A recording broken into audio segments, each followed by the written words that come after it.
So as most of you know, I was really excited. I was looking for a house. I had a whole bunch of stuff going down. Um, Seems like the company that had offered me a job is stringing me along at this point in time. Still don't have a contract in my hand. They're like, "Oh, well, we're waiting for you to buy your house to give you a contract." I'm not fucking buying a house in a place I don't actually really want to live until I have a contract in my hand, motherfucker. Um, but and then I was talking to a few people, and they're like, it always seems like the grass is greener sometimes on the other.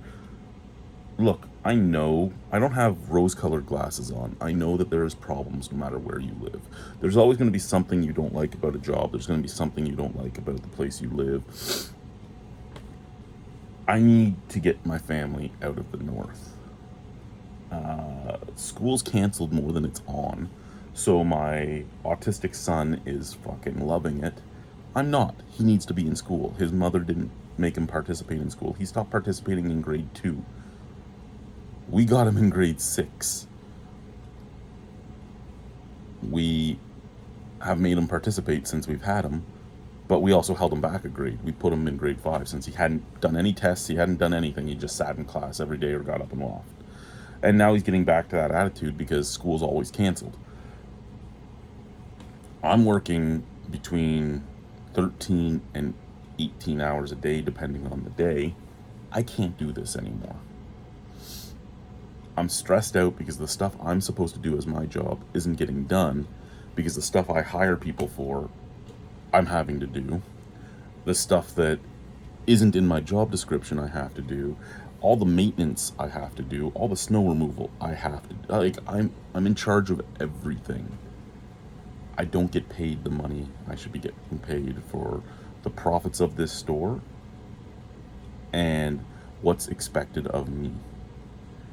So now I'm looking at going elsewhere. We've been looking at other places, but even getting a house that isn't in Sketchville in some of those places is out of my price range.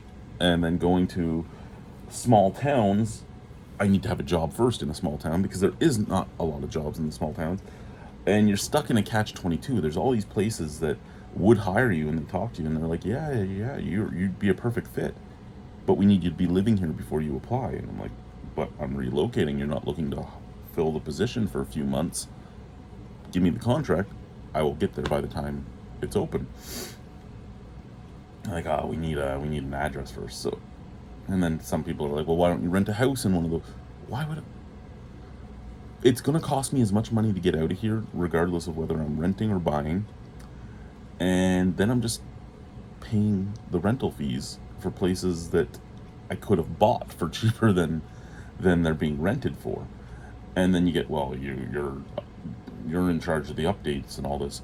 You're right, you're in charge of all the upkeep. However, in a lot of these places, in some provinces, there's not as much rental protection, and in a lot of these places, the landlords aren't fixing the shit anyway. So you either are living with it or you're fixing it. Uh, I'm just, I'm just flustered. I've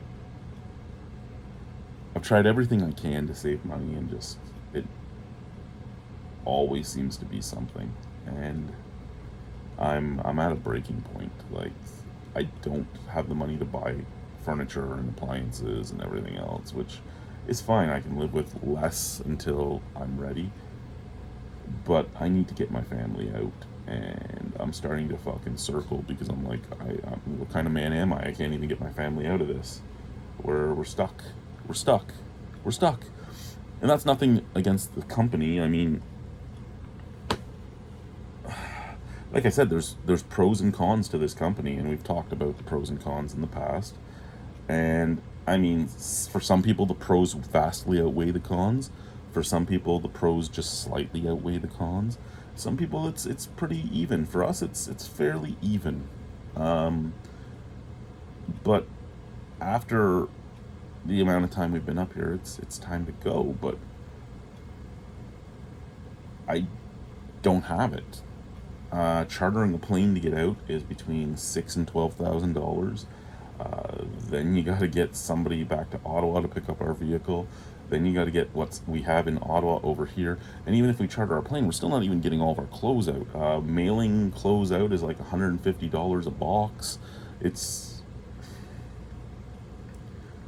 it's I shared a meme on my personal Facebook page. It was a tombstone that said he worked very hard. And that's what I'm doing. I'm killing myself. I'm not seeing my kids. I'm not seeing my family. I'm not seeing my dogs. Because of where I am and how hard it is to get out, I have family that's dying all around the province, and I can't see them. Even if I leave to another province, it's cheaper for me to get from, say, Regina to Ottawa to see my ailing family than it is for me to get from here to somewhere 45 minutes from here. And then I still have to get to Ottawa and everything else. I think it's time to start up the Naughty Santa OnlyFans page and see how many people actually have a Santa fetish and are willing to pay. Yeah. No, slightly meaning what I'm saying here. And I'm not doing this as a woe is me. I'm just venting. I'm venting because it's been about a year of me trying to figure this out, and just every time I turn around, everything I have saved up has to go to something else, and I know that happens with a lot of people. And I mean, it is what it is, but I don't know what to do anymore. Well, back to work.